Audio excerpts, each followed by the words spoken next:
De boeiendelgong maakt het heel die dreger en duurder om de veengraden te ontwetteren. Maar deze opstelling, op zonne-energie, beziekt het boer Jan Brouwer daar wat onder het waan.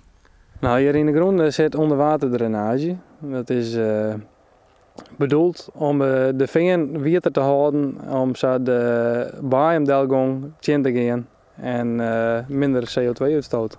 Een tal Friese boeren docht mee aan een provinciale proef om het proces te keren. Boeienblippen, groenwetten staan en CO2, alles wordt meten. Dan kan je het wetterpeil wel omheen zetten, maar er gebeurt volle meer in de grond. Het is die veen die wordt water. Maar ja, de wortels van het gas die zitten er ook in en die moeten net versoepen. En dus is het maar de bodemleven. Hoe reageert dat erop? En ja, dat is toch wel spannend hoe dat gaat. En de kwaliteit van het gas. Ook hartstikke goede gas, nog had het water wordt of net. Ja, dat zijn wel dingen die belangrijk zijn. De proef wordt nog jaren. Even de wetenschappers kunnen de resultaten op brede belangstelling rekenen.